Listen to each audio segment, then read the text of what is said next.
Puto Syoko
menika Bapak Kuto Manyuro Gedruk inggih ngurwakan pementasan wonten ing dalem punika. Kalajengaken lagon-lagon ingkang jumbuh kalian swasana wonten ing dalem punika lumantar para paraga ngudi rahayu semoga udan kangene Mas diputer.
pun masuk dan kangen. Udan kangen sudah dihadirkan nggih.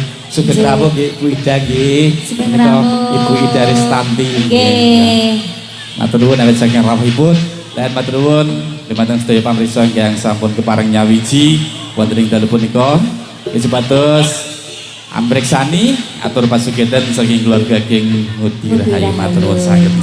Luar biasa penonton iki dari ujung sana sampai ujung sana. Penuh full. Wis nganti arek liwat wae ora iso. Ora iso. Padahal kru. Hah? Padahal kru. Tapi ya ora apa-apa, Mas. Luar biasa. Terima Oke. kasih juga kepada Linmas Hargorejo Oke. yang telah memberikan keamanannya. Luar Betul. biasa nggih. Mas Solid. Tri dan kawan-kawan, Mas Aris, Mas Alep juga. Alep ki apa-apa iso. Apa-apa iso. Linmas yo melu jatil wis Ah, ah. ngono. Oke. Sing ora iso siji. Jujur. Kok yo pinter ya. Lah iya, aku soalnya nek kon jujur aku yo ora iso. Ora iso. Ora iso aku. Padahal sing cok dapusi nang kene. Aku. Melu. Dapusi terus aku. Nggih, semoga para go Ngudi Rahayu kalajengaken kasmarane. Kasmarane ben rada Iya. gumyak. Pokoknya aku dino iki manut jenengan. Aku sing manut kono kok. Lho ya nek iso no. Kono sing tak jek iki ya. Lho jenengan bos kok. Wah, bos apa? Bos. Bosok. Semoga.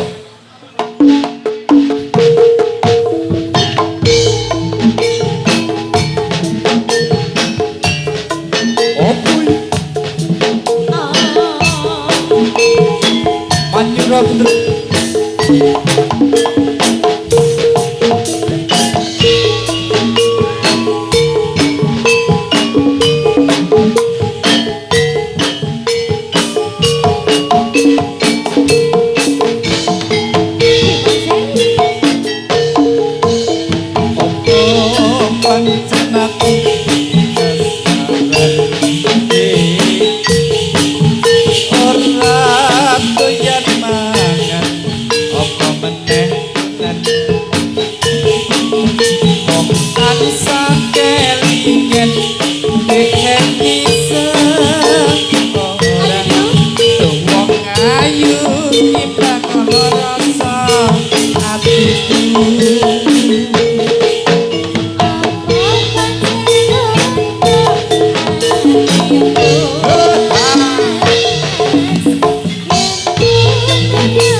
dadi kasihan.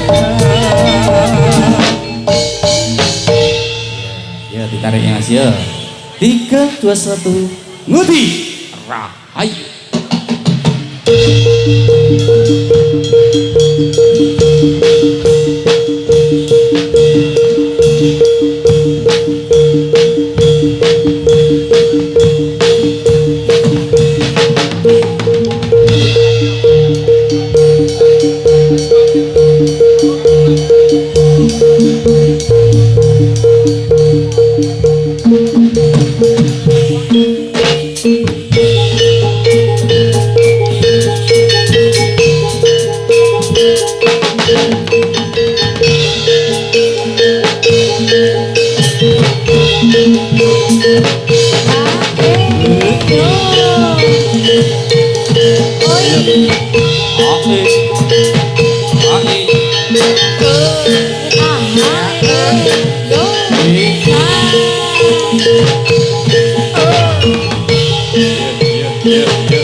Mati orang bayang apa menjadi kucing.